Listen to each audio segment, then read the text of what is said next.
다들 그러세요. 세상이 참 많이 달라졌다고요. 예전과 다르게 참 살기 좋아졌다고요. 글쎄요, 저는 젊은 사람들의 눈으로만 세상을 바라봐서 그런지 아직도 이런 생각을 하고 사람들이 세상에 있구나 하고 기가 막힐 때가 한두 번이 아니에요. 왜 꼰대 사람들이 그러잖아요. 다른 게 꼰대가 아니라 아직도 직업 가지고 사람 차별하고 아들 낳은 게 벼슬이라고 생각하는 사람들이 있다면 그게 진정한 꼰대가 아닐까 싶네요. 제 사연은 대체 뭐길래 이렇게 화가 났냐고요? 제가 정말 미친 시댁에 한바탕에 시집을 갈 뻔했거든요. 예비 신랑을 너무 사랑해서 우리의 절절한 사랑이면 아무리 힘든 일이 다가오더라도 다 이겨낼 수 있지 않을까, 그런 아니라고 바보 같은 생각을 잠시나마 했다는 것이 지금은 엄청나게 후회스러울 지경입니다. 너는 그럼 내가 이런 말도 안 되는 여자를 허락해 줄 거라 생각한 거니?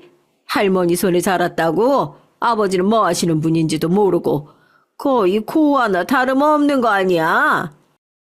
처음 예비시댁에 가서 인사를 드린 날 예비 시어머니는 자리에 앉은 저에게 이런 소리를 하셨습니다. 속도 없고 벨도 없이 전 그런 집안의 문을 계속 두드리는 팔푼이었고요.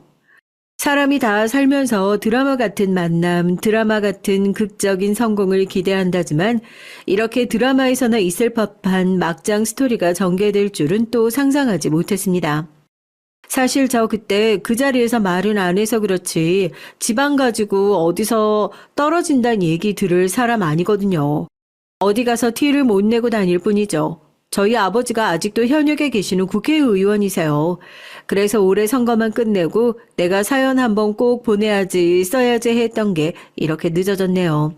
익명이긴 하지만 요즘 얼마나 무서운 세상이에요.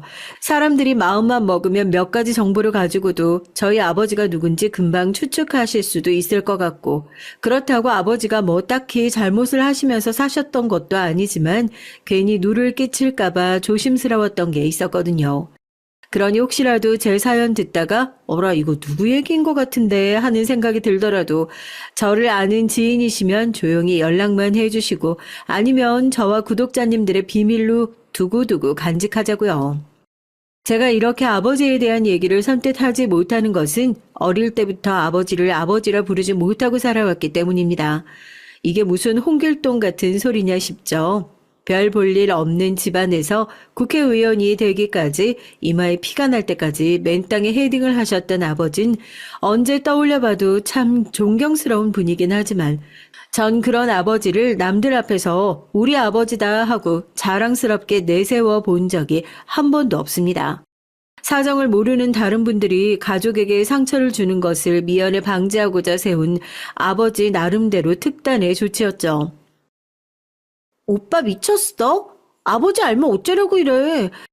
아무리 아버지가 바쁘다고 그러셔도 오빠가 집에서 이렇게 개차반처럼 사는 거 알면 가만히 계실 것 같아? 야, 너 하나만 입 다물면 평생 아버지가 알 일도 없어. 그리고 내가 이렇게 된 게 순전히 내 잘못인 것 같냐? 나 이렇게 될 때 방치해놓은 아버지 탓도 있는 거야. 문제 생기면 뭐, 전날 아버지 뒀는데 뭐가 걱정이야? 알아서 해주시겠지.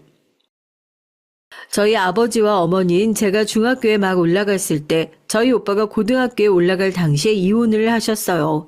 아버지가 막 정치에 입문을 하시던 시기였죠. 뭐 이혼이 흠도 아니라고 하지만 흠은 아니어도 자식들 마음에 흠을 내는 것 하나만큼은 확실한 것 같습니다. 정치인의 뒷바라지를 할 생각도 없고 이제는 자기 인생을 살고 싶다는 엄마의 선택은 여자로선 당연한 일일지 모르겠지만 저와 오빠에겐 꽤나 충격적이었으니까요. 오히려 그 당시에 전 두 분의 선택을 덤덤하게 받아들였던 것과 달리 저희 오빠가 더 난리였죠. 이미 협의 이혼으로 잘 마무리가 되어서 엄마가 짐을 싸서 집을 나가는 날까지 울고불고 어떻게 자기를 버리고 갈 수 있냐고 엄마가 저 멀리 점이 되어 사라질 때까지 모진 말을 쏟아냈었으니까요. 아버지는 외부 활동으로 늘 바쁘셨고 오빠와 저도 각각 중학생, 고등학생이었으니 스스로 돌볼 수 있는 충분한 나이라고 생각을 하셨나 봅니다. 마음속은 아직 물러터진 그냥 어린애에 불과했을 뿐인데 말이죠.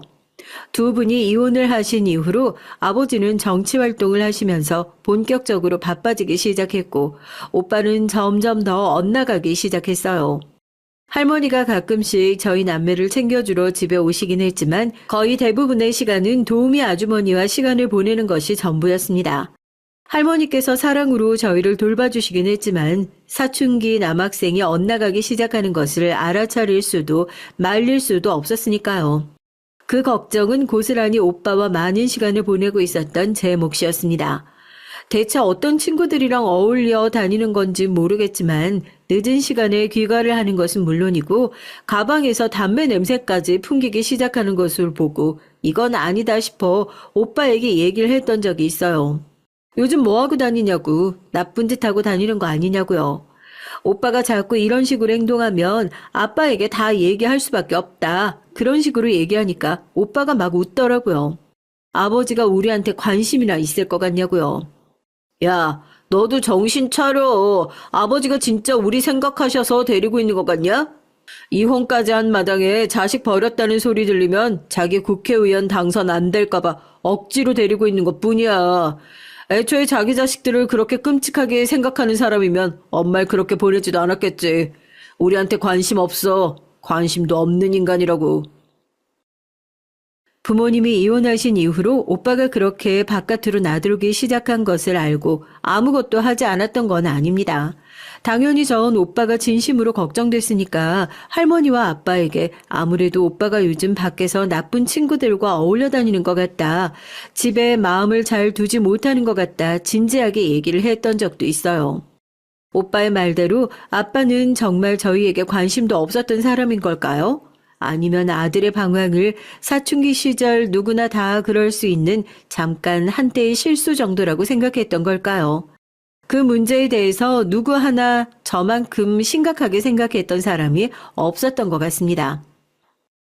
놔둬라. 남자애들은 그럴 때 더 잡으면 엇나가기만 하고 달라지는 거 하나 없으니까. 경호가 뭐 문제 일으키는 것 같으면 아버지한테 연락하고 큰 사고 칠 놈은 못 되니까 별일 없겠다만 너도 그렇게 걱정하지 마라. 네 오빠가 어디 그럴 사람이냐? 그제 아빠는 우리에게 관심이 없다던 오빠의 얘기가 조금은 이해가 되더라고요. 제가 봤을 때 오빠는 금방이라도 뻥 터져버릴 것 같은 상태가 분명했는데 정말 바빠서 그러신 건지 아들을 철석같이 믿어서 그러셨는진 몰라도 별 문제 아닐 거니까 심각하게 생각하지 말아라. 그냥 그렇게만 얘기하고 대수롭지 않게 넘어가셨어요. 아니 애초에 이걸 문제라 생각하지도 않으셨던 게 아닐까 싶네요. 결국 그렇게 덮어놓은 데서 뻥 하고 큰 소리가 터졌지만요. 아직도 생생하게 기억합니다. 늦은 밤이었어요. 아무리 집에 늦게 들어오는 오빠지만 이 시간까지 들어오지 않았던 적은 한 번도 없었으니까요. 그래도 하나밖에 없는 혈육이니까 무슨 일이 생긴 건 아닌가 걱정이 돼서 전화를 걸어봐도 받지를 않고 아버지도 일 때문에 며칠간 자리를 비우신다고 하셨던 상태에 할머니에게 말을 해야 하나 말아야 하나 저 혼자 애만 태우고 있었습니다. 그때 오빠에게 전화가 왔더라고요. 정확히 잘 들리지 않았지만 오빠가 흐느끼고 있는 소리가 선명하게 들렸습니다. 경이야, 나 어떡하지? 나 어떻게 해야 될지 모르겠어. 내가 친구를 좀 때린 것 같은데 뭐가 잘못된 것 같아. 난 진짜 이럴 생각 없었는데 어떡하지 경이야? 나 어떻게 해?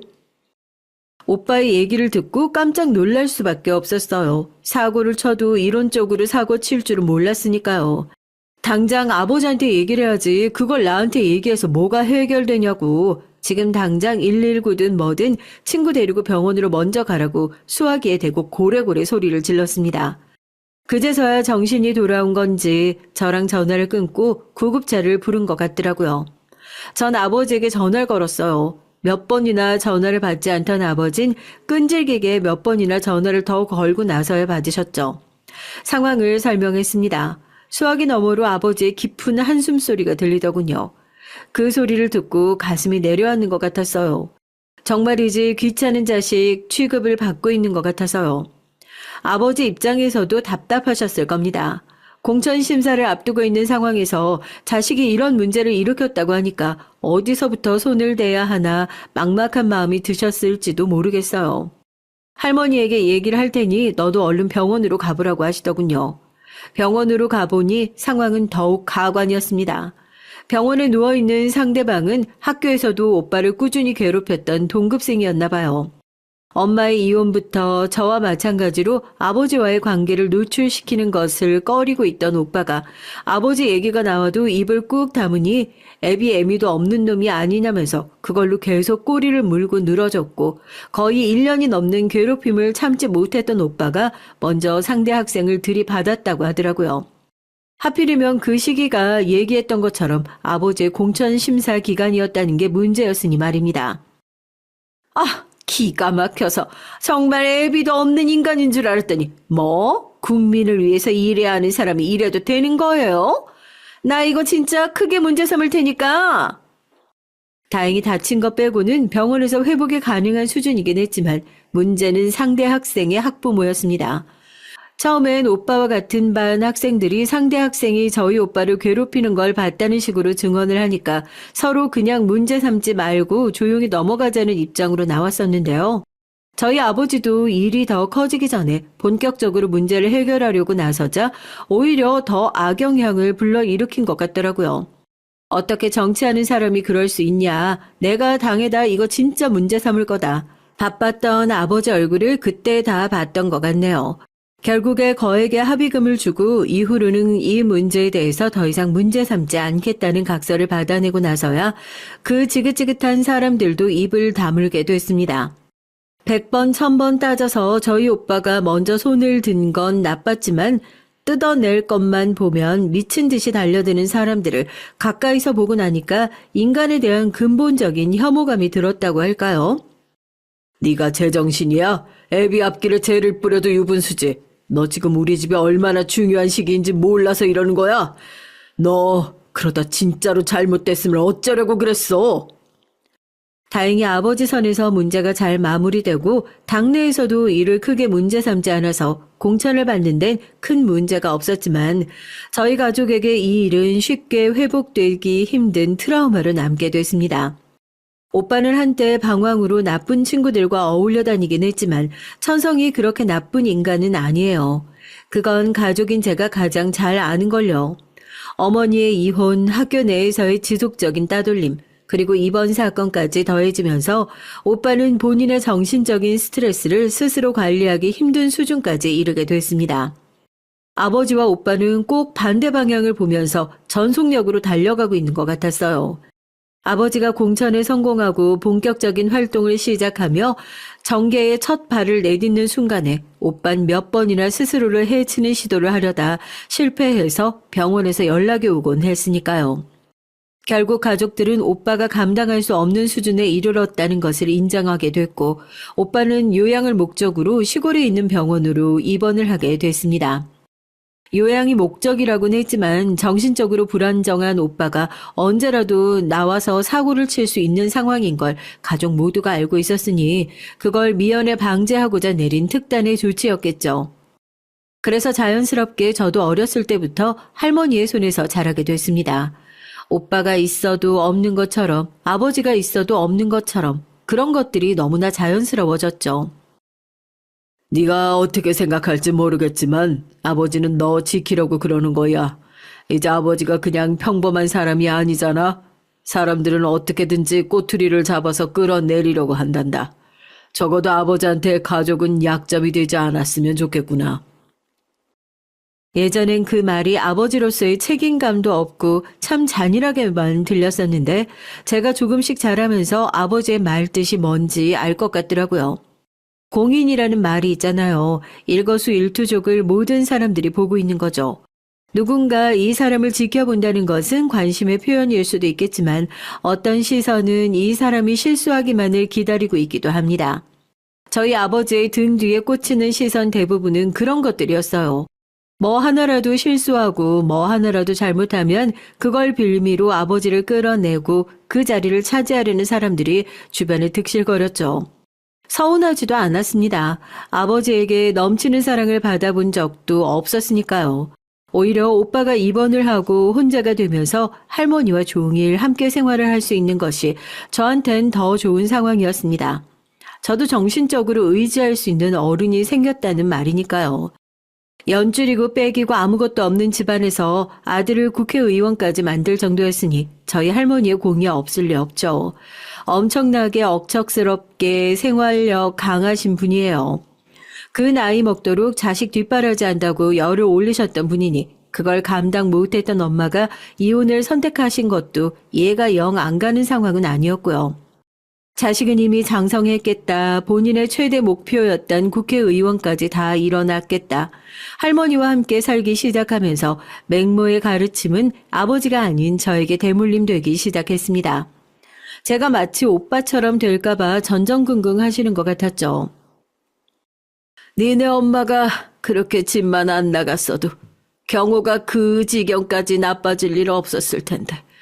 엄마가 있고 없고 차이가 그렇게 크다고 내가 몇 번을 얘기를 했는데 책임감이라고는 하나도 없어가지고 넌 절대 그렇게 해야 안 되게끔 이 할미가 지킬 거다. 알겠니? 그때부터 아버지와는 거의 연락만 하고 지내는 사이로 자랐어요. 어쩔 땐 병원에 가 있는 오빠가 부럽다는 생각도 했죠. 이 꼴 저 꼴 안 보고 속 편하게 살아도 괜찮으니까요.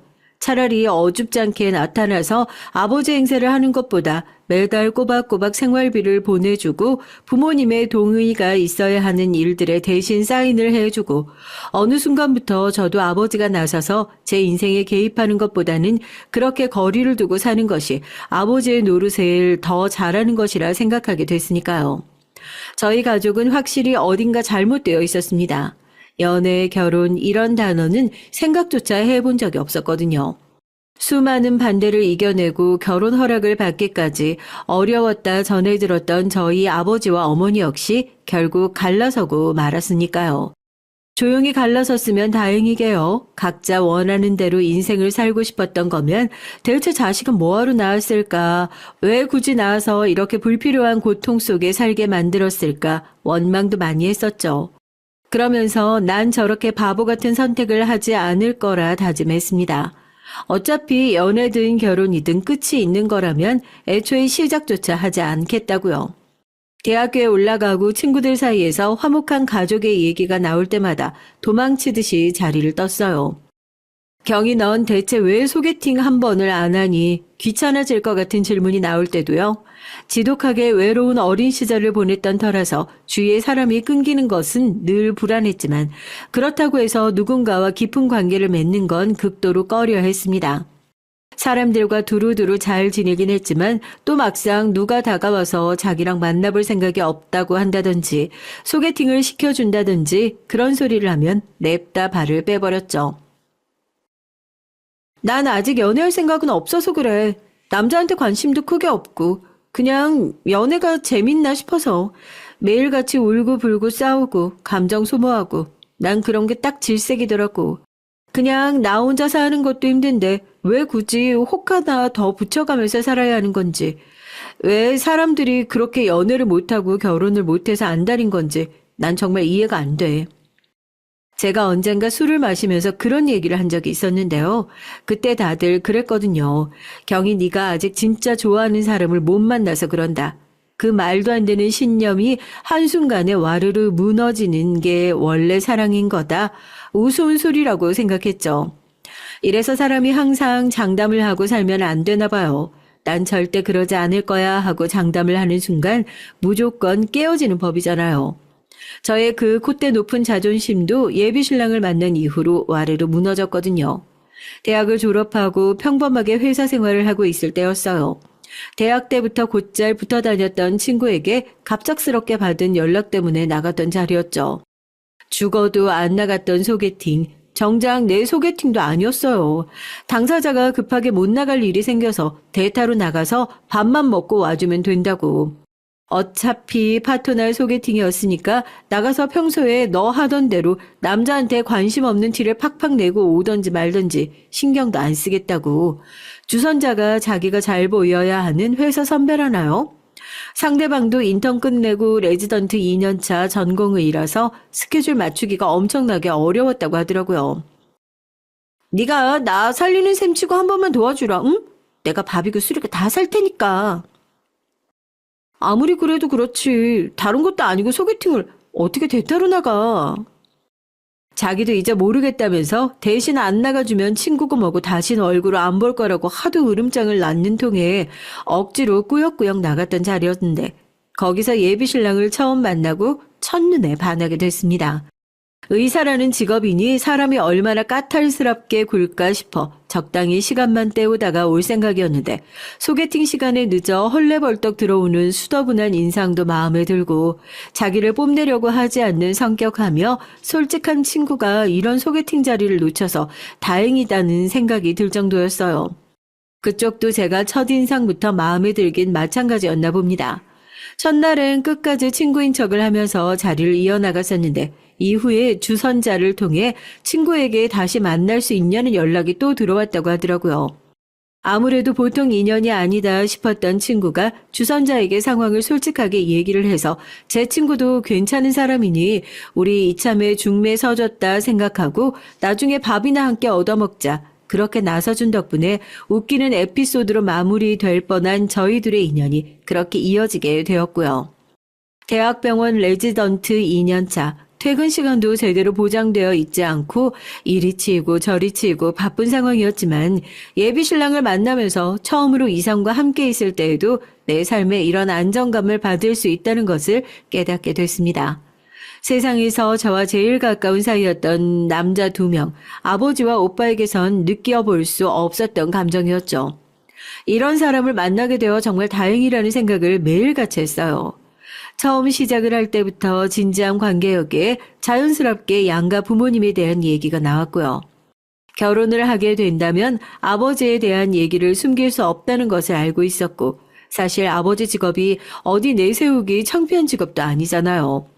그런데도 그동안 살면서 당해온 곳이 워낙 많아서 그런지 쉽사리 말이 잘 안 떨어지더라고요. 집안 사정 알면 실망할 수도 있겠다 싶은데 때 되면 이것도 길게 설명할 수 있는 날이 오지 않을까 싶어. 나 학생 때 부모님은 이혼하셨고 오빠는 지금 몸이 안 좋아서 병원에 있어. 부모님 이혼하시면서 아버지도 일이 바쁘셔서 나를 돌봐주실 시간이 없어가지고 거의 할머니 손에서 자랐거든. 나한테 할머니가 엄마 같으신 분이야. 그게 뭐 대수라고. 그렇게 힘들게 얘기를 해. 나도 얘기하잖아. 우리 아버지 일찌감치 돌아가셨다고. 그래도 할머니랑 계셨으니까 얼마나 다행이야. 우리는 아버지 돌아가시면서 친가 쪽이랑 인연 끊기고 어머니 과부 되면서 외가 쪽이랑도 거의 인연이 끊겨서 가족이라고는 우리 둘밖에 없다고 생각하면 돼. 남들은 요즘 세상에 시댁 친척들 시할머니까지 챙겨야 한다고 골치 아프다는데 나랑 결혼하면 시어머니 딱 한 명 챙기면 되니까 오히려 좋겠구나. 그렇게 생각해주면 안 될까? 레지던트 3, 4년 차에 접어들 무렵 업무 강도에 조금씩 숨통이 트이면서 결혼들을 많이 한다 얘기를 하더라고요. 저희도 자연스럽게 결혼 얘기를 하면서 예비 신랑은 오히려 이러한 조건들이 어떻게 생각하면 저에게 더 유리한 조건이 아니냐, 챙겨야 할 식구가 덜하니 스트레스도 그만큼 덜하지 않냐 얘기를 했습니다. 홀어머니라고? 아니, 소개시켜줄 때 그런 말씀은 안 했는데. 뭐? 챙겨야 할 식구가 덜하니까 스트레스 덜 받지 않냐고? 그건 네가 이쪽 생리를 너무 모르고 있어서 하는 천하태평한 소리다. 그쪽 집이 그렇게 잘 사는 편이 아니라고 해도 원래 제일 무서운 게 개천에서 나온 용이라고. 거기 그 홀어머니가 자기 아들 의사 만들려고 얼마나 애를 썼겠냐? 그거 자기 아들한테 다 보상받고 싶을 텐데 갑자기 어디서 며느리라고 나타난 게 홀랑 내 아들 채간다고 생각하면 분통 터져서 가만 안 있을걸? 낸들 결혼 얘기까지 나올 줄 알았겠니? 그래도 하나를 보면 열을 안다고 혁준 씨 보면 어머님이 그런 말도 안 되는 생각을 하실 분은 절대 아니야. 안 그래도 집에 가서 내 얘기하니까 이번 주에 부담 갖지 말고 얼굴이나 한번 보게 집으로 오라고 하시더라고. 그래서 가보면 알겠지 뭐. 친구는 결혼도 안 한 사이에 뭐 벌써부터 집에 가서 노예 테스트를 할 일이 있냐면서 어지간하면 결혼 전에는 밥도 밖에서 먹으라고 얘기를 하더라고요. 예비 신랑을 통해 부담 갖지 말고 얼굴이나 보자. 어른이 먼저 말씀하신 거고, 또 저도 예비 시어머니라는 분이 어떤 분일지 궁금하기도 했으니까요. 그런데 그날 인사를 가고 나니까 친구 녀석이 했던 얘기가 무슨 소린지 어렴풋이 이해가 되더라고요. 마음 편히 오라고 하셨다고 정말 마음 편히 갈 자리가 아니었던 겁니다. 얼굴 보고 얘기하려고 불렀어요. 내가 이런 얘기하려고 불렀다고 처음부터 얘기했으면 두 사람이 다 안 왔을 거잖아. 나도 나쁜 사람 아니에요. 사람 불러다 앉혀놓고 면전에다 이런 소리 하는 것도 마음 편치 않고요. 더 정붙이기 전에 헤어져요. 인사를 하고 선물을 건네고 거실 바닥에 무릎을 붙이기도 전에 웃으면서 그러시더라고요. 예비 신랑과 하루라도 빨리 헤어져 달라고요. 이게 무슨 소린가 하고 깜짝 놀랐습니다. 예비 신랑도 이런 상황은 전혀 예상하고 있지 못했던지 엄마하고 소리를 치더라고요. 예비 시모의 표정은 변화 하나 없었습니다. 너는 그럼 내가 이런 말도 안 되는 여자랑 허락을 해줄 거라 생각한 거니? 할머니 손에 자랐다고요? 아버지는 뭐 하시는 분인지 모르고 거의 고 하나 다름없는 거 아니야? 너 의사야. 정신 차려. 지금 선자리에 나가면 네 뒷바라지 해주겠다는 여자가 줄을 섰다고. 괜히 애먼 사람 앞길 막을 생각하지 말고 그냥 순순히 좀 놓아줘요. 양심도 어지간히 없어야지. 누구 아들로 팔자를 고치려고? 어머니, 지금 사람 불러놓고 무슨 말씀을 하시는 거예요? 이런 분 아니잖아요. 일단 나가자. 저 정말 실망이에요. 이럴 거면 애초에 부르질 마셨어야죠. 사람 앉혀놓고 이게 무슨 무례한 경우예요? 살면서 누군가에게 이런 직설적인 모욕을 들어본 건 처음이었습니다. 얼마나 무서웠는지 몰라요. 예비 신랑이 아무리 큰 소리를 내더라도 난 절대 틀린 소리를 하지 않았다 하는 그 흔들림 없는 눈빛이 서슬퍼런 칼날처럼 저에게 고스란히 날아왔습니다. 일어나는데 다리가 후들거리더라고요. 예비 신랑이 차를 몰고 저를 집까지 데려다 주는데 몇 번이나 거듭해서 사과를 했습니다. 원래 저런 분이 아닌데 오늘 뭐 때문에 저렇게 예민하신지 모르겠다고. 아무래도 다음번에 다시 얘기를 하는 게 좋겠다면서요. 제가 바보도 아닌데 그 정도 눈치는 있죠. 예비 시어머니가 오늘 특별히 더 예민하셔서가 아니고 오늘 제가 뭔가 특별한 실수를 해서가 아니고 그냥 제 조건, 제가 처한 상황, 그 모든 것들이 다 마음에 안 들어서 애초에 내 아들 넘보지도 말아라 하고 일부러 시간 내 불러서 으름장을 놓으셨다는 것을요. 오늘 예비시댁에 인사가는 날이라고 아침부터 머리를 하고 화장을 한답시고 온 난리를 치면서 나갔던 손녀딸이 풀이 잔뜩 죽어서 들어온 것을 보고 눈치 빠른 할머니가 모르실 리가 없죠. 대번에 그러시더라고요. 그쪽 집에서 뭐 때문에 널 마음에 안 들어 하냐고요. 거기서 아버지 얘기는 입도 뻥끗하지 못했다. 할머니랑 둘이 살고 있는 게 마음에 안 든다고 하더라. 오빠 얘기까지 하면 아주 개거품을 물 기세라 턱끝까지 차오르는 말은 많았지만 내뱉을 수 있는 말이 하나도 없더라고요. 눈물이 떨어질 것 같은 걸 겨우 참고 할머니에겐 아무것도 아니라고 그냥 하루 종일 너무 긴장을 해서 그런지 피곤하다고 대충 둘러대고 방으로 들어와서 혼자서 소리도 못 내고 눈물을 뚝뚝 흘렸습니다. 지금 사연을 쓰면서 차라리 그때 그냥 우리 집안도 그렇게 꿀리는 집안 아니다. 그쪽 집안이 뭐 그렇게 잘났다고 나를 이렇게 무시하냐. 큰 소리라도 지르고 나올 걸 하는 후회가 막심하지만 사람이 원래 다 겪어봐야 그때 못한 말도 막 후회로 남고 그런 거잖아요.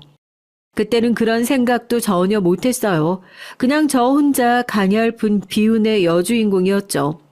나랑 예비 신랑이 이렇게 서로 사랑하는데 겨우 이런 사소한 이유 하나 때문에 멀어져야 한다는 것이 말도 안 된다고요.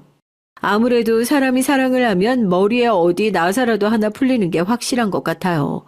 그러지 않고서야 예비 시댁에서 그런 취급을 받고 예비 시어머니에게 그런 소리까지 들었는데도 그따위 바보 같고 멍청한 생각을 하겠냐고요.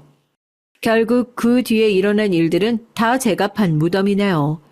그 뒤로 진짜 바쁜 건지 아니면 예비 시모 등살이 정말 무서워서인 건지 예비 신랑의 연락도 어쩐지 예전같지 않아서 속 시원하게 헤어지면 될 걸 기어이 그 집 구석으로 다시 기어 들어갔네요. 예비 신랑이 주말 근무를 하는 날이었고 전 예비 시어머니랑 둘이서만 얘기를 할 수 있는 좋은 기회다 싶어서 시댁으로 찾아갔어요. 초인종을 누르고 문 앞에 한참을 서 있으니까 또다시 떨떠름한 표정의 예비 시모가 문을 열어주더라고요.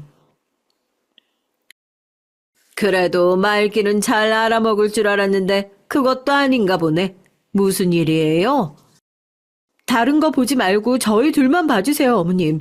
아들 뒷바라지 못해주는 여자일까봐 걱정스러우시겠지만 둘이서 열심히 살면 그것도 어려운 일 아니라고 생각합니다. 지금이야 제가 하나부터 열까지 다 마음에 안 드시겠지만 편견 없이 한 번만 제대로 봐주세요. 고개 숙여 부탁을 하니 한참 동안 말이 없던 시모가 그럽니다. 정말 뭐든 열심히 할 수 있겠냐면서 문을 열어주시더라고요. 무슨 날인진 몰라도 장을 잔뜩 봐놓으셨더라고요. 예비 신랑의 음력 생일이랍니다.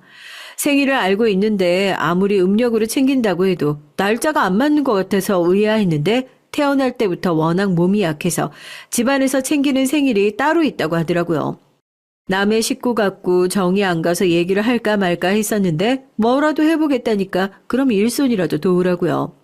친구 말대로 결혼 전에 시댁에 굳이 먼저 찾아가서 무급으로 노예짓을 할 필요가 없다는 것을 잘 알고 있지만 이렇게라도 마음을 돌릴 수 있다면 뭐라도 해보자는 심정이었던 것 같습니다. 그렇게 어머님을 도와 잡채며 전이며 거의 명절상에 가까운 수준으로 음식을 했던 것 같아요. 아무리 그래도 좋은 날인데 케이크도 하나 없는 게 좀 그렇네. 이제 곧 퇴근을 하고 집에 올 시간 다 됐으니까 네가 얼른 가서 케이크 좀 큰 걸로 하나 사오겠니? 제가 자처한 호구짓이 어느 정도로 마무리되고 나니 예비 시모는 저에게 아무리 그래도 명색이 생일인데 케이크 하나 없어서야 되겠냐면서 나가서 케이크를 하나 사오라고 하더라고요. 마침 요 앞에 빵집이 있으니까 걸어서 금방 다녀올 수 있겠다 했는데 그쪽 말고 먼 동네에 있는 빵집에 다녀오랍니다. 같은 빵집인데 굳이 거기까지 다녀올 필요가 있냐 하니까 예비 신랑이 거기 빵집을 좋아한다면서 꼭 거기 있는 케이크를 하나 사야 한다고요. 어쩔 수 없이 나서긴 했는데 퇴근 시간이 애매하게 겹쳐서 차가 엄청 밀리더라고요. 이거 하나 사는데 이렇게까지 고생을 해야 하나 싶다가도 그래도 하루 종일 어머님이랑 같이 고생해서 이렇게 준비를 한 걸 보면 예비 신랑이 얼마나 기뻐할까 그 즐거운 마음 하나로 케이크 박스를 안고 돌아갔습니다. 그런데 저 살면서 이렇게 기가 막히고 억울한 경우는 또 처음 겪어보네요. 아직도 그때 순간을 생각하면 손이 덜덜 떨릴 지경이에요. 신발장을 보니 예비 신랑은 이미 퇴근을 하고 도착한 것 같더라고요. 제가 활짝 웃으면서 예비 시댁 안으로 들어가자마자 펼쳐진 광경에 정말 기절할 뻔했습니다. 하루 종일 시어머니와 함께 죽어라 차린 음식들이 상 위에 가지런히 올라가 있더라고요. 생일상이요? 아니요. 제사상이에요. 예비 신랑의 음력 생일이라고 했었던 그날은 바로 돌아가신 시부의 기일이었던 겁니다. 웃으면서 케이크를 들고 있는 저를 황당하다는 표정으로 바라보는 예비 신랑의 표정을 잊을 수가 없었어요. 어머, 넌 미친 거 아니니? 내가 아버지 기일이라고 몇 번이나 얘기를 했는데 아무리 내가 믿고 엿먹이고 싶은 마음이어도 이건 경우가 아니지. 아니 세상에 무슨 제사가 파티도 아니고 케이크를 사들고 오는 무식한 애가 어디 있어? 세상에 난 정말이지. 아무리 할머니랑 같이 살고 개념이 없어도 그렇지. 어떻게 우리 셋이 같이 먹을 간식 좀 사오라니까 케이크를 사올 수가 있어? 아무리 생각이 없어도 그 정도까지 생각이 없는 게 말이 돼? 그 자리에서 뒷목 잡고 쓰러질 뻔했어요. 케이크 박스를 그대로 떨어뜨리고 아니라고 어머님 지금 무슨 말씀하시는 거냐고 하루 종일 저랑 음식 준비 같이 하지 않으셨냐고 이거 진짜 오해라고 아무리 해명을 해도 어머님은 거짓 눈물까지 짜내시면서 절 미친 여자 취급을 하시더라고요. 너무 기가 막히고 황당해서 말문이 턱턱 막히던데요. 그 와중에 제일 견디기 힘든 상황은 저를 의심하는 예비 신랑이었습니다. 눈이 시뻘개져서는 어머니가 하시는 말씀이 전부 사실이냐고 되묻는데 누구보다 지금 이 상황에서 저를 믿어줘야 할 예비 신랑마저 그런 소리를 한다는 것이 저한텐 가장 참을 수 없더라고요. 어떻게 나한테 그럴 수가 있어? 여태까지 당신이 만났던 사람이 그렇게 개념 없는 여자로 보여? 내가 당신 아버지 기일인 걸 알고도 케이크를 사오는 그런 무식한 사람이라고? 나 어머님한테 어떻게든 점수 따보려고 오늘 집에서 하루 종일 같이 음식장만 했어. 당신 음력 생일이라고. 당신 어머님이 거짓말해서. 이 케이크도 그래서 사왔던 거고. 이제 지긋지긋하다. 이 결혼 내가 안 해. 다시 나한테 연락도 하지 말고 찾아오지도 마. 헤어지자 우리. 이제 바라는 대로 돼서 속 시원하시겠어요. 두 사람 다 제 인생에 엮이는 일 없었으면 좋겠네요. 차마 그 앞에서 울고 싶지 않아 입술을 꽉 깨물고 뒤에서 다급하게 저를 부르면서 붙잡으려고 하는 예비 신랑의 팔을 뿌리치고 그렇게 차를 몰아 집으로 돌아왔습니다. 얼굴이 눈물 범벅이 되어 있는 절 보시더니 할머니가 깜짝 놀라시며 무슨 일이냐고 물으시더라고요. 그제서야 그동안 있었던 일을 솔직하게 털어놨습니다. 자기 손녀딸이 그런 꼴을 당했는데 웃으면서 얘기를 들으실 할머니가 어디 있겠어요. 제 손을 이끌고 그런 소리를 듣고도 가만히 있었냐고, 지금 당장 그 집으로 가자고, 그 집에 가서 아주 끝장을 보고 오자고 하시더라고요. 하나밖에 없는 우리 귀한 손녀딸한테 감히 어디 못 배워먹은 인간들이 너 그런 소리 듣고도 가만히 있었단 말이야? 하다못해 그놈 뺨이라도 한 대 시원하게 때려주고 왔어야지. 왜 거기서 가만히 다 당해주고 있냔 말이야? 내가 너 그렇게 키웠어? 할머니 됐어. 이제 다 끝났어. 나 이제 그 사람들이랑 더 엮이고 싶은 마음도 없고 내 팔자에 무슨 결혼이야. 나 애초에 결혼할 마음도 없었어. 그거 해봤자 아버지처럼 이혼하고 자식 낳아 가슴에 대못 받게 될 거 뻔히 아는데. 할머니 그냥 난 애초에 행복해질 수 없는 사람이었나 봐. 내가 무슨 부귀영화를 누리자고 그 집구석에 기어 들어가선. 할머니를 끌어안고 그제서야 펑펑 울었습니다. 할머니께서도 제 머리를 쓰다듬으면서 불쌍한 내 강아지 불쌍해서 어쩌면 좋냐고 눈물을 훔치셨죠. 그래 차라리 그 빌어먹을 집구석 이제 안 보면 그만이다 하시면서요. 그렇게 저희의 인연이 완전히 끊어졌다고 생각했는데 왜 그렇잖아요. 더러운 인연일수록 질긴 법이라고요. 악연이 그렇게 쉽게 끊어지지가 않더라고요. 너 미쳤어? 이 새벽에 지금 여기 앉아서 뭐 하자는 건데? 내가 너 이러자고 키운 줄 알아? 여자한테 미쳐가지고 지금 이게 뭐 하고 있는 건데? 내가 진짜 못 살아. 너 엄마 죽는 꼴 보고 싶어서 이러는 거야 지금? 어? 여기서 콱 죽어버릴까? 그랬으면 좋겠어? 제발 조용히 좀 해. 양심 있으면 엄마도 경희 씨 얼굴 보고 똑바로 사과해요.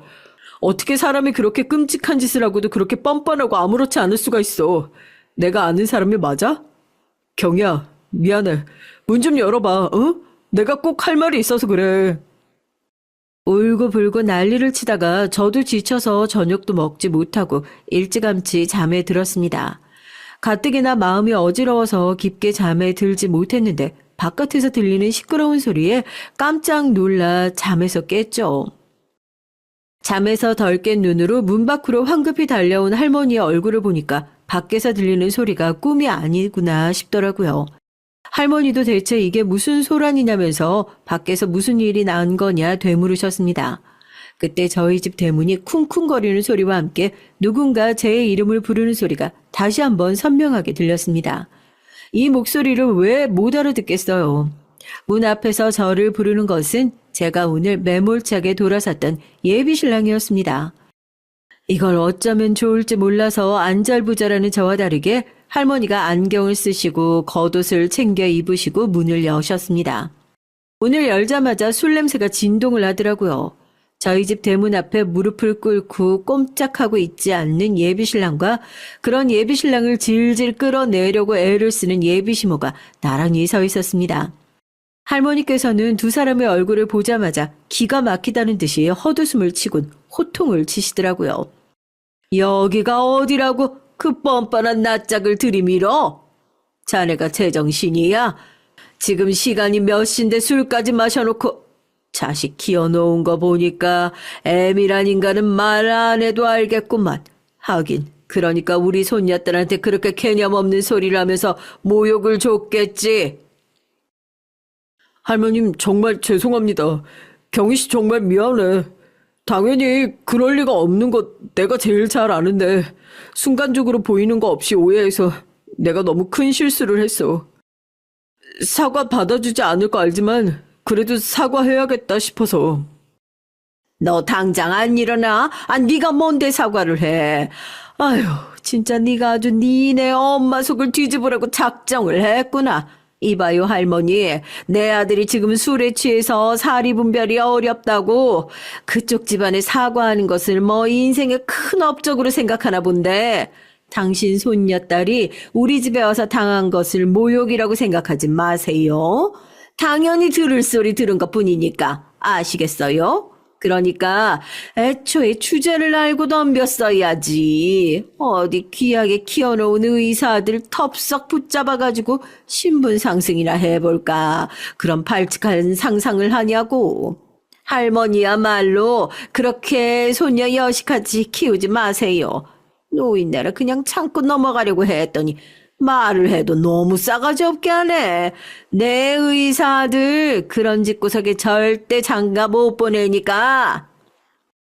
미친 사람처럼 고래고래 소리를 지르는 예비 시어머니를 보면서 전 술에 취한 예비 신랑이 멱살을 붙들어 일으키면서 당장 니네 엄마 데리고 가라고 맞받아 소리를 쳤습니다.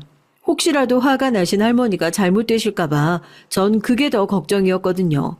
그런데 정말 괜한 걱정이었나 봅니다. 저희 할머니 정말 흔들림 없이 꼿꼿하게 서 계시다가요. 쓸데없는 얘기 다 한 거냐 하시면서 예비시모 앞으로 바짝 다가가서 그러시더라고요. 내가 어디 가서 먼저 나서서 집안 자랑을 하는 사람은 아닌데 너 같은 인간들 밟아주려고 그동안 내 아들 그렇게 열심히 키웠나 보다. 내 아들이 우리 손녀 아빠가 국회의원 아무개야. 어디서 감히 뭣도 없는 집안 주제에 나 잘났다고 집안 자랑이야. 평생의 업적이라고는 꼴랑 자기 아들 레지던트 하나 만들어 놓은 주제에 너 네 아들 병원 하나 개원해줄 돈은 있냐?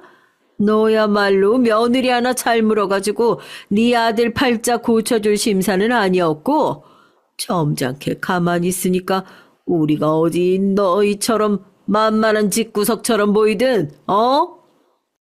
어디 가서 자랑으로라도 아버지의 이름을 먼저 말씀하신 적이 없으신 할머니였는데 할머니의 입에서 저희 아버지 이름이 나오자마자 예비시모의 입이 떡하니 벌어지더라고요. 무슨 말도 안 되는 소리를 하지 말라고 처음엔 믿지 않는 눈치였습니다. 할머니는 그럴 줄 알았다면서 조용히 핸드폰을 켜서 보여주셨죠.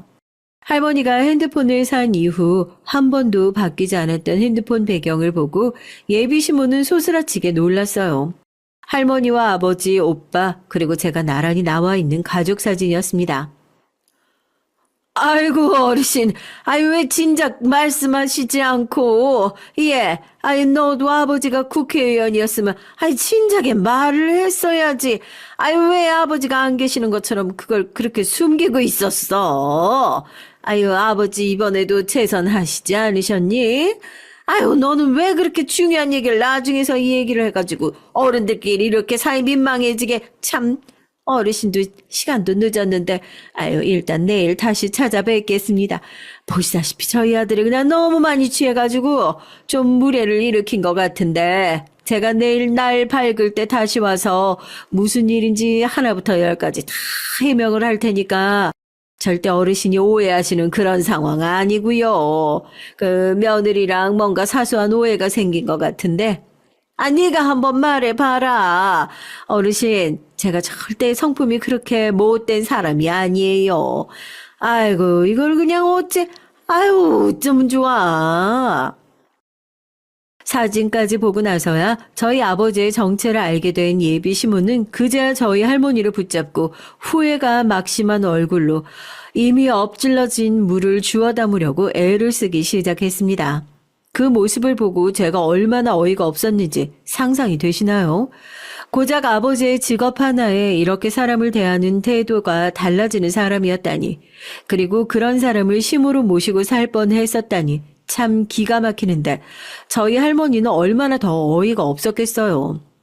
진작에 말했으면 너 같은 인간들을 내가 살면서 한두 번 본 줄 알아? 자식 팔아서 어떻게든 팔자 고쳐보려고 하는 한심한 부모 같으니라고. 권력이면 눈부터 돌아가는 거머리 같은 인간들. 너랑 네 자식이 앞으로도 그렇게 살든 말든 난 절대 신경 안 쓰지만 적어도 내 손녀딸만큼은 그러지 말았어야지. 응? 이 밤에 뭐가 잘났다고 뻔뻔하게 여길 찾아와서 뭐? 아버지가 안 계시는 것처럼 그걸 숨기고 있어? 뻔뻔하게 끝까지 내 손녀딸 탓을 하는 거냐? 예비시모가 워낙 개념 없는 사람인 줄은 알고 있었지만 설마 이 정도일 줄은 몰랐어요. 저희 아버지가 국회의원이란 소리를 듣자마자 어떻게든 붙잡아야겠다는 생각을 먼저 들었나 보죠. 무대포처럼 저와 할머니를 밀고 일단 들어가서 얘기를 해보자 뭔가 오해가 있는 것 같다 하면서 저희 집으로 밀고 들어오는 것이 아니겠어요? 예비신랑도 자기 어머니의 그런 행동에 뒤늦게 술이 번쩍 깬 모양이었습니다. 어머니의 팔을 붙잡고 지금 뭐 하시는 거냐? 얘기는 충분히 하지 않았냐? 더 이상 민폐 끼치지 말고 이만 집으로 돌아가자 하는데 무려 국회의원이라면서 아들의 팔을 뿌리치고 집 안으로 밀고 들어오는 예비시모의 눈은 어딘가 정신이 나간 것처럼 보였어요. 그 모습을 본 할머니도 기겁을 하셨고요. 여보세요. 거기 경찰이죠? 여기 집안에 어떤 미친 여자 하나가 함부로 들어와서 설치고 다니는데 무단 침입으로 고소하려고 하거든요. 빨리 좀 와주세요. 지금 당장 빨리요. 어르신 일단 제 말 좀 들어달라. 오해가 너무 많이 쌓인 것 같은데 그래도 애들 사이에 결혼 얘기까지 오갈 정도로 진지했던 관계다. 다시 한번 생각해보고 얘기를 하셨으면 좋겠다. 저희 할머니를 붙들고 얘기를 하던 예비시모를 앞에 두고 저희 할머니는 기어이 핸드폰을 들어 경찰에 전화를 하셨어요. 처음엔 겁을 주기 위해서 그냥 하는 소리라고 생각했던 예비시모는 골목에서 사이렌 소리가 울리자 농담이 아니라는 것을 알아차렸는지 자기 아들 손을 붙잡고 뭐 훔치다가 걸린 사람처럼 쏜살같이 저희 집을 빠져나가더라고요. 집 위치까지 다 알고 있는 마당에 할머니와 저에게 해코지라도 하면 어쩌나 하고 얼마나 무서웠는지 모르겠습니다. 경찰이 오고 나서 자초지종을 얘기하고 CCTV 화면을 보여주고 저희가 신랑이 하는 장면, 술에 취한 예비 신랑이 밤에 찾아와 저희 집 앞에서 난동을 피웠다는 얘기를 모두 경찰에 전달했습니다. 예비 시모의 얘기처럼 한때의 결혼 얘기까지 오갈 정도로 가까웠던 사이였는데 경찰에 신고한다는 것이 마음이 좋지만은 않았지만 이렇게라도 하지 않으면 그 미친 여자가 언제라도 자기 욕심에 저희 집 대문을 다시 두드릴지 모른다는 생각이 들었거든요. 할머니, 진짜 미안해. 그깟 결혼이 뭐라고. 그깟 남자가 뭐 대수라고. 내가 진짜 미쳤었지. 왜 그 집에서 그런 취급까지 받아가면서 진작에 도망 안 치고 결국 일이 이 지경까지 될 때까지 가만히 있었는지 모르겠어. 죄송해요. 젊었을 때 크면서 그런 똥도 밟아봐야 다음번에 아 이게 똥이구나 하고 피해갈 줄도 아는 법이지. 이 사람 저 사람 다 피해가는 법부터 배우면 좋은 사람도 알아차리는 법이다. 자책하지 말아라. 제가 괜히 할머니한테까지 피해를 끼친 것 같아서 마음이 심란하기만 했는데 저희 할머니가 저한테 이런 말씀을 해주시더라고요. 똥이든 된장이든 찍어 먹어봐야 다음번엔 안 찍어 먹지 않겠냐는 얘기요. 그래서 오늘도 용기 내서 이렇게 사연을 보내게 됐습니다. 저 이제 정신 차리고 가족들이랑 잘 지내고 있거든요. 요즘엔 퇴원한 오빠랑 미국행을 준비하고 있어요. 정신없이 바쁜 날들을 보내고 있습니다. 연애 없이도 행복한 삶 살아보려고요. 많이 응원해주세요. 우리 가족은 엄마, 아빠, 형, 저 이렇게 그냥 평범한 가정이었어요. 어릴 적 기억에 전 형과 아주 재밌게 놀았고 어머니랑도 사이가 좋았고요. 아버지는 시골의 여느 아버지들처럼 말로 애정을 표현하진 않았지만 자주 형과 나를 데리고 시내에 나가 군것질거리를 사주곤 했던 게 기억이 납니다. 그리고 늘 소녀 같고 친구 같던 우리 엄마. 내 기억 속의 엄마는 늘 저랑 형과 재미있게 장난치는 모습이에요. 엄마는 저희 형제들과 장난치는 것도 좋아하고 우리를 여자아이처럼 꾸며주고 놀리기도 좋아했고요. 원래 잘 사는 집 딸이었다는데 아빠랑 어떻게 인연이 닿아서 결혼하고 농촌까지 와서 살게 됐는지 자세히는 모르겠습니다. 다만 그 시골에서 흔하지 않은 하얗고 예쁜 얼굴이라 뭘 해도 마을 사람들이 관심을 가지고 이목을 끌었었대요. 농사의 농자도 몰랐지만 사교성이 좋아서 이 집 저 집 반찬도 잘 얻어먹고 마을 어른들도 싹싹한 엄마 덕분에 집에 자주 놀러 오곤 하셨고요. 아빠 친구들 중에 어렸을 때부터 같이 자란 만수 아저씨가 있었어요. 왜 그런지 모르겠지만 어린 제가 봐도 좀 우리 집에 안 왔으면 좋겠고 볼 때마다 같이 있기 싫어서 도망다니고 그랬죠. 짓궂은 장난들을 많이 쳐서 제가 늘 울었던 것 같습니다. 언제부턴가 엄마를 보면 늘 기분 나쁜 듯 웃음을 지으면서 너네 아빠랑 엄마가 결혼한 건 다 내 덕이야 알아? 내가 없으면 니네도 없었다고. 이리 와서 큰아버지 해봐라 큰아버지. 이런 식의 장난은 점점 도를 넘는다 싶을 정도로 자주 반복됐어요. 그리고 조금씩 아빠한테 2만 원, 3만 원, 5만 원, 6만 원씩 돈을 빌려가기 시작했습니다. 어려서부터 같이 자라서 그냥 장난치는 거라고 생각했는데 가끔 아빠를 작정하고 괴롭히고 있는 게 아닌가 싶을 정도가 되기 시작했어요. 술이 거나하게 취하면 젓가락으로 아빠를 쿡쿡 찔렀고 결국 점잖던 아빠도 화를 낼 수밖에 없게 괴롭히곤 했었죠. 한 달에 한두 번이던 이런 일이 일주일에 한두 번으로 더 심해져 갔습니다. 빌려간 돈이 100만 원이 넘어가고 항상 웃고 다니던 엄마도 당장 돈 다 받아내려고 단호하게 얘기를 하기 시작했어요. 아빠 표정은 점점 더 안 좋아졌고요. 그날은 결국 아빠가 엄마에게 돈을 다 받아내겠다고 단호하게 말한 날이었습니다. 그날은 제 인생에서 제일 되돌리고 싶고 후회하는 날이에요. 꿈에서도 늘 아빠를 말리지 못해서 울고 있는 제가 보이는 그날.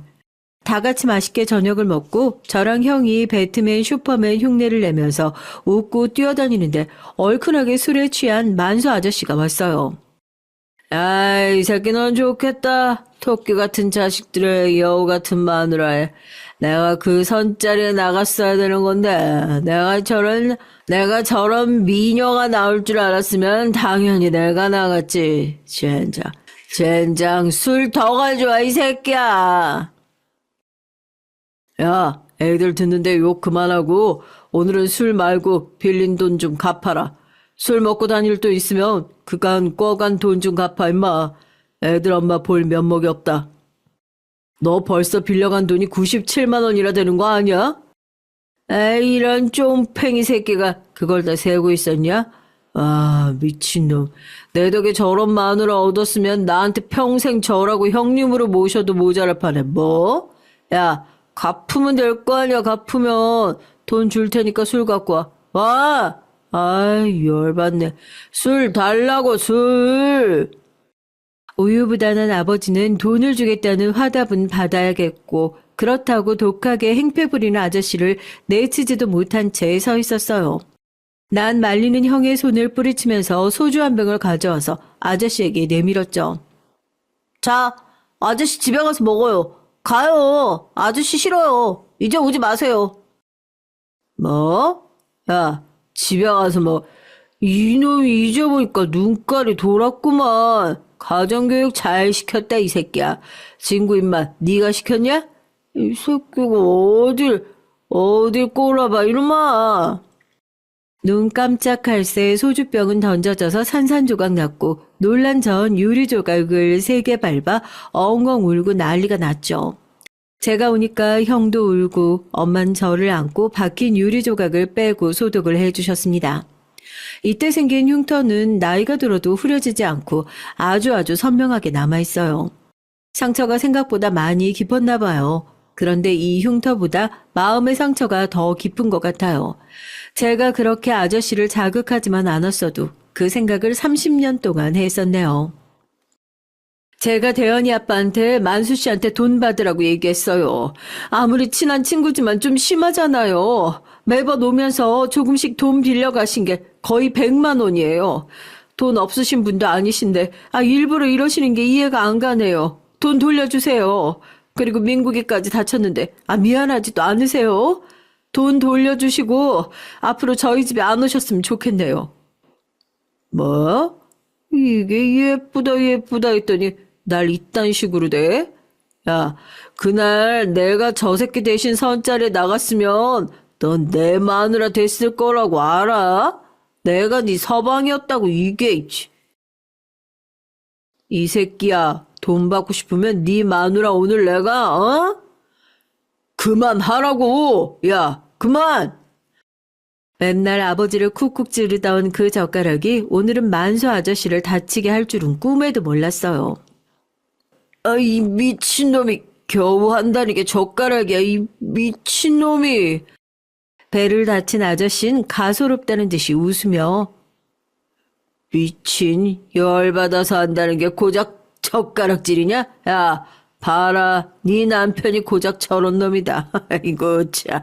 내일 보자, 이 새끼야. 나랑 형은 아빠가 젓가락 하나로 악당을 물리쳤다고 만세를 부르고 싱글벙글 웃으면서 잠이 들었죠. 세상 행복했어요. 우리 아빠가 슈퍼맨 배트맨보다 더 센 거 아니야? 그럼 무슨 맨이지? 젓가락 파워맨? 우와, 젓가락 파워. 이런 얘기를 하다가 형이 잠들었어요. 잠에서 깼을 때 전 너무 충격적이어서 아무 말도 할 수가 없었죠. 세상에 어떻게 이런 일이 있을 수 있을까요? 아침부터 시끄럽게 경찰차 소리가 나서 눈을 떴는데 경찰 여러 명이 집에 와서 아빠를 잡아갔습니다. 간밤에 그렇게 행패를 부리고 갔던 만수 아저씨가 죽어서 아빠가 잡혀갔대요. 이제 벌을 받아야 해서 저희랑 같이 살 수가 없대요. 엄마는 계속 이상했습니다. 장난도 안 치고 계속 울기만 했어요. 내 탓이라고 하면서요. 우리가 엄마를 보면서 아무리 울어도 반짝이던 엄마의 눈동자로 돌아오지 않았습니다.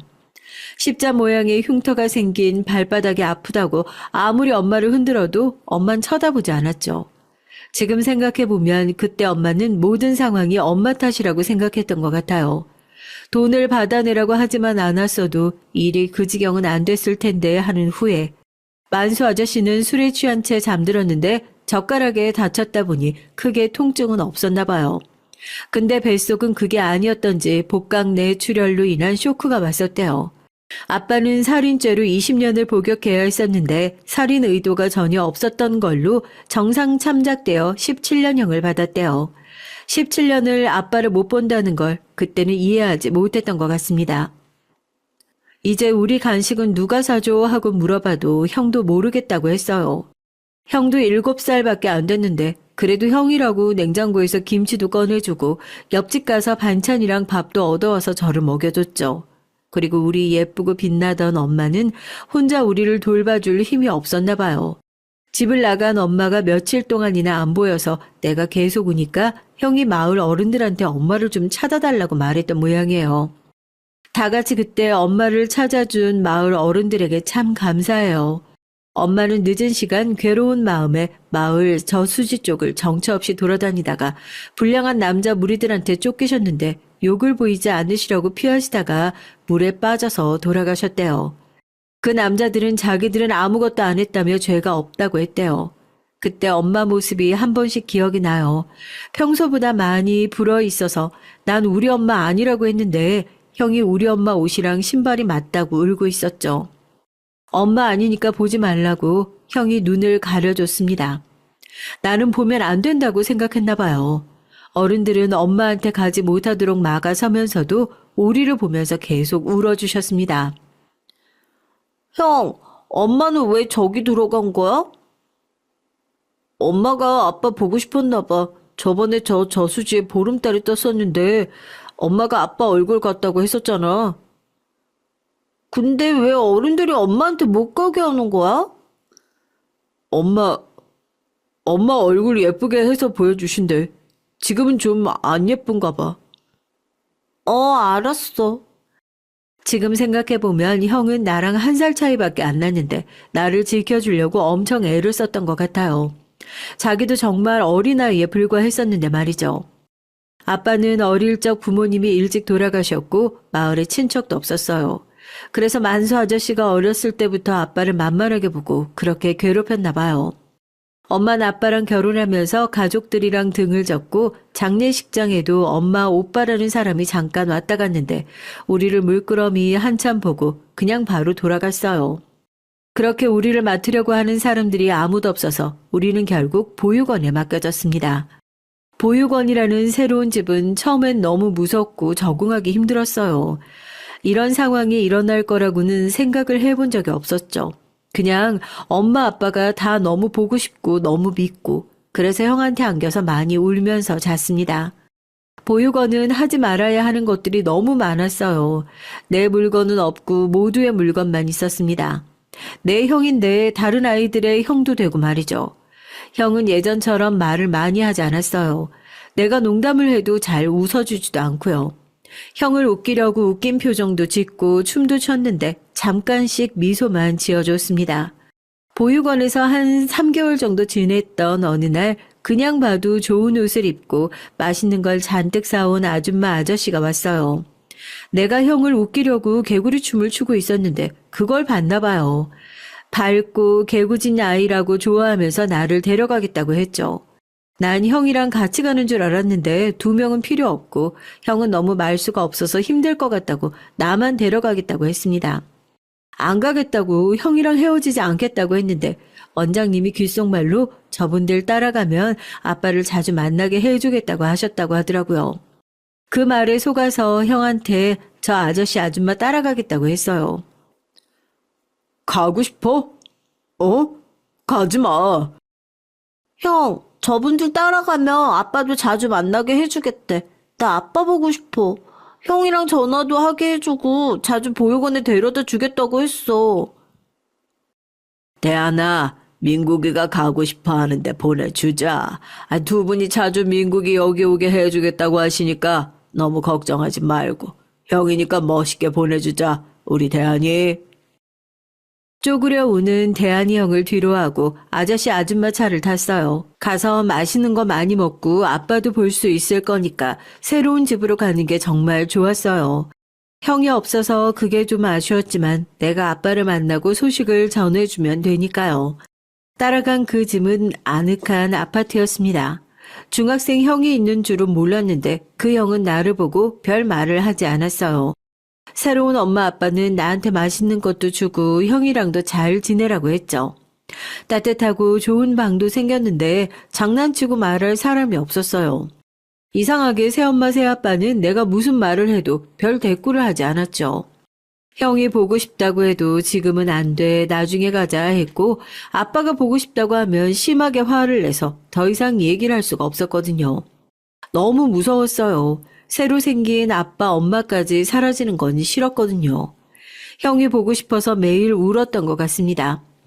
그래도 밥을 배부르게 먹을 수 있으니까 같이 사는 형이 나를 때리거나 하지 않으니까 그래도 퍽 괜찮다고 생각했지만 형이 없으니까 너무 외로웠습니다.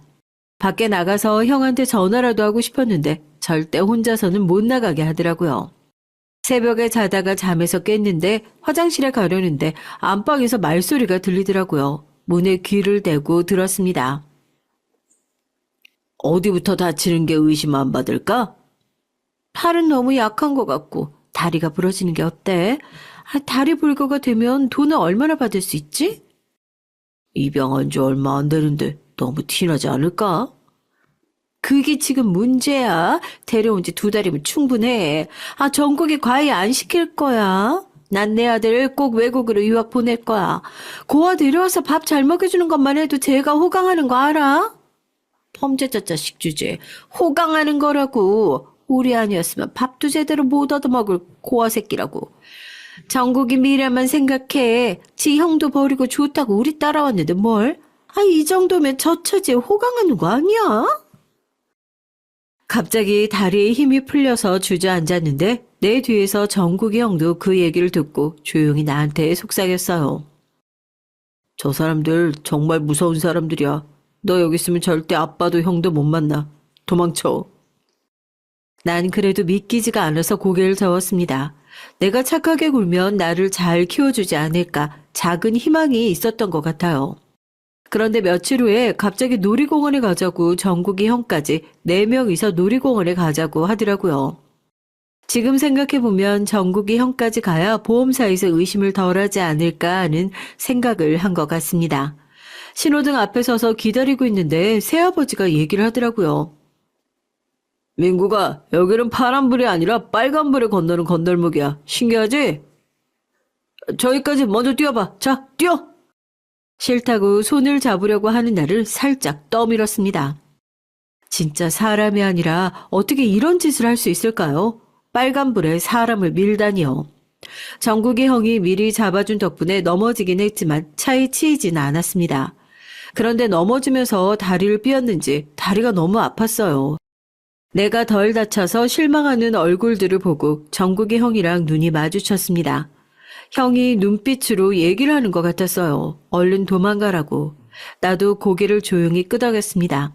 다리가 아프다고 했지만 뭘 다치지도 않고 그러냐고. 놀이공원은 기분 잡쳤다고 다음에 가자고 다시 집으로 돌아갔죠. 새엄마 새아빠가 자고 있을 때 형은 조용히 방으로 들어가더니 조그만 가방에 돈 3만 원이랑 위아래 옷 하나씩을 넣어줬어요. 잡히지 말고 다치게 해서 미안해. 조용히 현관문을 열어줬습니다. 나는 그렇게 그 지옥에서 탈출을 했어요. 아파트에서 나와서 작은 가방을 들고 미친 듯이 뛰어서 도망을 쳤고 그 이후의 삶은 정말 말하기도 싫은 삶이었어요. 낮엔 길에 돌아다니면서 잡혀갈까봐 너무 무서워서 사람들이 잘 다니지도 않는 건물 옥상이나 비상계단 같은 데서 시간을 보냈고요. 아직 가을이었지만 밤이 되면 너무 추워서 덜덜 떨면서 울면서 노래를 불렀습니다. 형이 같이 부르고 놀았던 만화 주제가 노래. 내가 왜 바보같이 형을 떠났을까? 형은 지금 뭘 할까 생각하면서 잠을 잤던 것 같아요. 밤이 되고 어둑해지면 편의점에 가서 빵 하나를 사서 조금씩 입 안에서 녹여 먹었어요. 가끔 좋은 형이나 누나를 만나면 먹을 걸 좀 나눠주거나 해서 어떻게든 먹고는 살았는데 정말 잘 곳이 없는 삶은 여러분들은 상상도 못할 겁니다. 가끔 드라마에서 그렇게 소리를 치는 아들, 딸 있잖아요. 아빠가 우리한테 뭘 해줬는데 엄마가 나한테 뭘 해줄 수 있는데요. 난 돈 많은 아빠, 엄마 부러운 적은 없어요. 저렇게 화내고 싸울 수 있는 엄마, 아빠가 있는 게 너무 부러웠습니다. 그리워요. 엄마, 아빠의 따뜻한 품에서 난 엄마 냄새, 간식을 꼭 쥐어주시던 아빠의 커다란 손. 한동안 타임슬립 드라마가 많이 나왔잖아요. 시간을 되돌릴 수 있다면 전 절대 주저하거나 고민하지 않고 엄마 아빠랑 살던 그 시절로 돌아갈 거예요. 어떻게든 그날의 사고를 막고 행복하게 살고 싶습니다. 그럼 지금의 저보다 정말 더 행복하게 살아갈 자신이 있는데 다시 돌아갈 방법이 없어서 너무 슬퍼요. 상가 화장실 세면대에서 세수를 하고 머리도 감고 운이 좋으면 운수가 나오는 곳도 있었고요. 목마르면 화장실에서 물도 마시고 그러다가 껌 파는 애들 일도 알게 돼서 사실 껌도 팔아봤어요. 요즘 같은 시대에 껌팔이라고 하면 진짜 아무도 안 믿을 텐데 내가 그러고 살았더라고요. 근데 거기도 더 있으면 또 몸을 다치는 방법들로 돈을 벌게 하려고 해서 보육원으로 돌아갈 차비가 모이자마자 뒤도 안 돌아보고 도망쳤죠. 저도 이게 다 꾸며낸 얘기였으면 좋겠어요. 보육원에서 나온 지 9개월 만에 다시 보육원으로 돌아갔습니다. 빨리 돌아가면 양부모가 보육원으로 찾아와서 끌고 갈까봐 너무 겁이 났거든요. 법이나 도움을 요청하는 방법을 생각하기엔 그때 전 너무 어렸던 것 같아요. 누군가 나를 온전히 도와줄 수 있는 어른이 있을 거라는 기대조차도 할 수 없었죠. 나올 땐 나와 돌아갈 때의 나는 완전히 다른 애가 되어 있었습니다. 예전처럼 해맑은 민국이로 되돌아갈 수 없었습니다. 맛있는 것에 열광하고 히어로를 좋아하던 민국이는 예전과는 완전 다른 사람이 되고 말았죠. 드디어 형을 만날 수 있다는 사실이 정말 나를 기쁘게 했습니다. 원장님은 처음에 저를 못 알아보시더라고요. 원장님이라고 소리를 치면서 오니까 세상에 민국이니 하고 안아주셨습니다. 원장님, 저 그 아줌마 아저씨한테 보내지 마세요. 그 사람들 나쁜 사람들이에요. 다시는 안 갈 거예요. 그래, 민국아, 내가 미안하다. 그 사람들 다 잡혀갔으니까 너 어디 보내지 않을 거야. 울지 마라. 세상에 왜 이렇게 뼈밖에 안 남았니? 어떻게 돌아다녔어, 응? 원장님, 형은 어딨어요? 왜 내가 왔는데 나와보지도 않아요? 형이 많이 화났어요? 형은요? 형은 좋은 가정에 입양되었단다. 입양된 지 3개월 정도 됐어. 너를 데려간 사람들이 이상한 사람이었던 걸로 알고 대한이가 얼마나 걱정하고 힘들어하면서 지냈는지 몰라. 계속 걱정만 하다가 꼭 다시 돌아올 거라고 계속 기다릴 거라고 했는데 5개월이 넘어가니 대한이도 많이 지친 것 같더라. 나중에 혹시라도 민국이 네가 돌아오면 형이 꼭 다시 찾으러 갈 테니까 기다리고 있으라고 했어. 형, 내가 잘못했어. 어딨어, 형? 그날 몇 시간을 울다가 탈진해서 잠이 들었고 그날 이후로 형을 만나기 위한 끈질긴 내 노력은 시작됐습니다. 간절히 원하면 이루어진다고 하는 그 말을 꼭 믿고서 꼭 성공해야겠다는 마음이 들진 않았지만 형을 다시 만났을 때 부끄러운 내가 되지 말자고 다짐을 했어요. 원장님이 배려해 주셔서 성인이 되기 전까지 또 다른 양부모를 만나지 않아도 됐죠. 하지만 다양한 분들의 후원을 받아서 고등학교 때까지 돈 걱정 없이 다닐 수 있었어요. 보육원은 성인이 되면 나와야 했기에 많은 고민을 했죠. 근데 사회에서 내가 정말 간절하게 하고 싶은 게 없더라고요. 공부에 흥미도 없었거든요. 돈을 모아야 하니까 손쉽게 할 수 있는 걸 찾았습니다. 인력사무소 같은 곳에 출근해서 막노동을 하는 거였어요. 그때 양부모 때문에 다친 다리는 사실 아직도 좀 불편했지만 막노동하는 데는 크게 문제가 없었습니다. 전 다른 누구보다 성실하게 일했기 때문에 인력사무소에서도 신임을 얻게 됐고요. 저만 계속 찾는 업주분들도 계셨습니다. 심하게 다치지 않았다고 생각했지만 제때 치료를 받지 못해서 다리가 안 좋은데 심리적인 요인도 있는 것 같다고 병원에서도 얘기를 하더라고요. 장애인 복지 혜택도 주변에서 많이 도와주셔서 받을 수 있게 됐습니다. 하루는 일하다가 어떤 아저씨를 만났는데 제가 일하는 걸 엄청 꼼꼼하게 지켜보시더라고요. 시선이 느껴졌지만 모른 척하고 일만 열심히 했어요. 2-3번 더 나를 지켜보다가 드디어 말을 거셨습니다. 명규 아저씨라는 이 아저씨는 네가 지금 젊지만 계속 이렇게 일하다 보면 더 몸 망가질 거다 얘기해 주시면서 사람은 기술이 있어야 한다. 기술이 있으면 평생 먹고 살 수 있어. 괜찮은 사람 있나 싶어 인력사무소 한번 나와봤는데 너 평판 좋더라. 너 손재주는 좋냐? 라고 물어보셨죠. 네, 손재주는 있는 편인데 제가 어릴 때 다쳐서 다리가 좀 불편한데 괜찮을까요? 야, 그건 몸이 불편한 측에도 못 껴. 서 있는 거 괜찮으면 너도 도배 한번 배워볼래?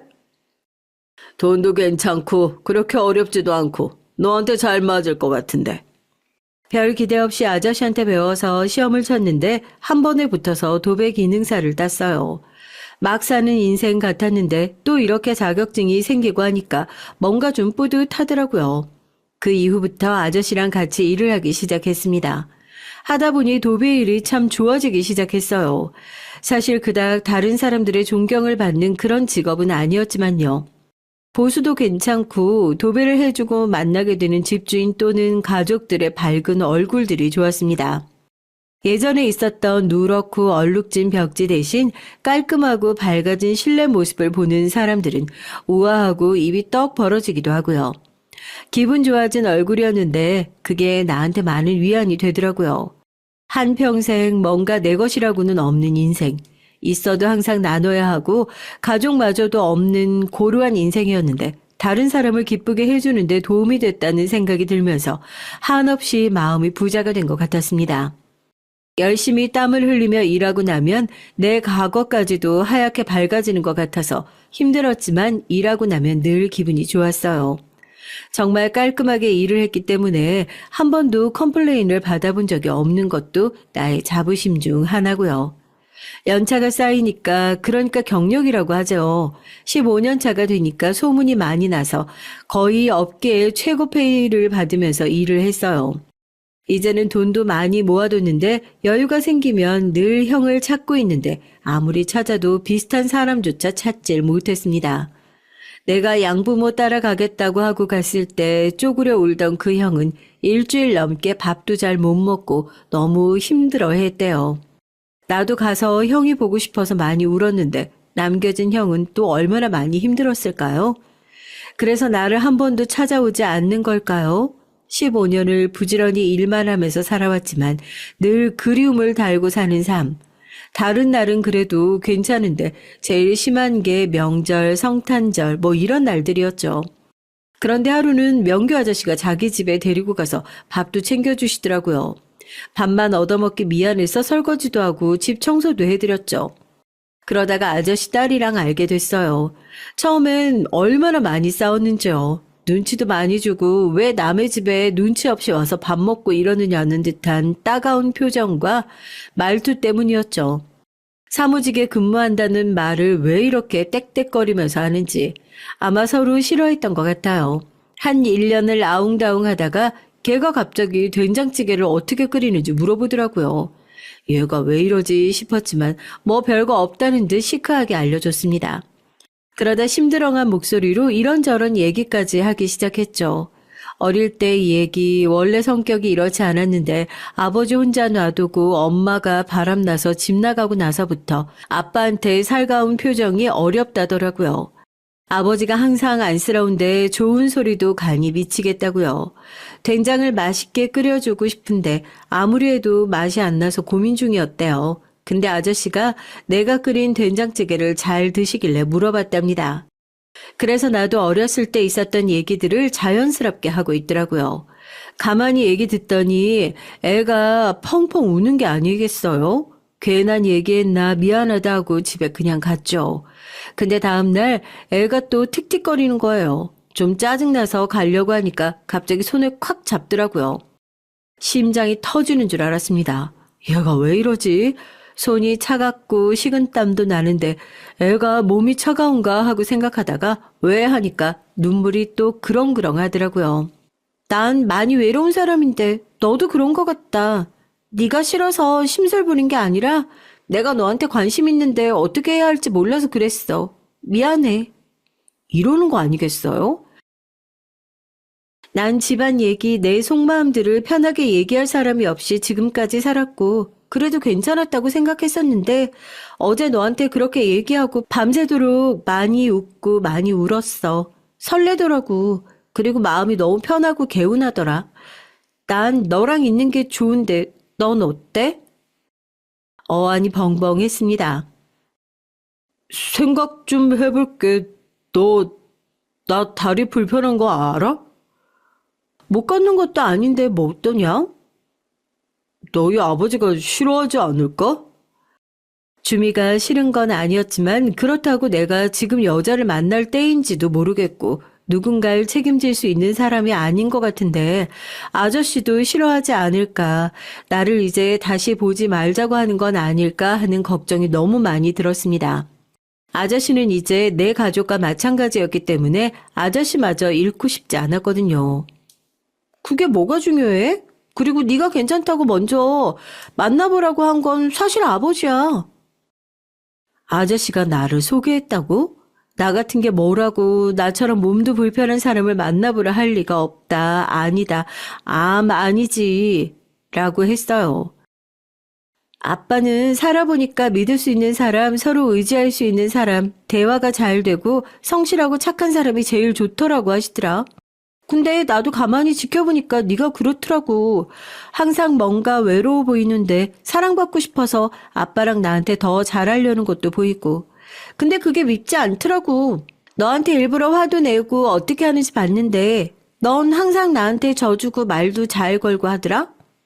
난 네가 많이 좋은 것 같은데 넌 어때? 두 손을 꼭 쥐고 얘기하다가 훌쩍훌쩍 어깨가 들썩이기 시작하더라고요. 그냥 꼭 안아줬습니다. 엄마 이후로 여자를 아는 건 처음이었죠. 엄마처럼 따뜻한 품이었습니다. 태어나서 정말 오랜만에 사람 온기를 피부로 느껴봤어요. 어렸을 때 엄마랑 아빠, 형이랑 있을 때의 그 온기, 나도 가족이란 게 생길 수 있다는 걸까? 나도 너 좋아. 같이 대화를 나눠도 숨기거나 조심할 필요가 없이 편하게 얘기하긴 정말 오랜만이었습니다. 여자친구는 엄마같이 따뜻하기도 하고 봄 햇살처럼 설레이기도 했죠. 사랑이란 게 참 이상하게 따뜻하고 포근하더라고요. 새로 알게 된 사실이 있어요. 아빠가 소개해주기 전에 먼저 나를 골목길에서 봤었는데 길고양이들한테 밥을 나눠주는 걸 봤었대요. 그때 참 괜찮은 사람이겠거니 생각했다네요. 상황이 잘 되지 않아서 딱 3번밖에 못 챙겨줬었는데 그것 때문에 여자친구 마음을 얻을 수 있었다니 정말 사람은 평소 행동을 어떻게 하느냐에 따라 행운이 따르기도 하고 행운이 그 사람을 비켜가기도 하고 사람 일은 참 알 수 없다는 생각이 들었습니다.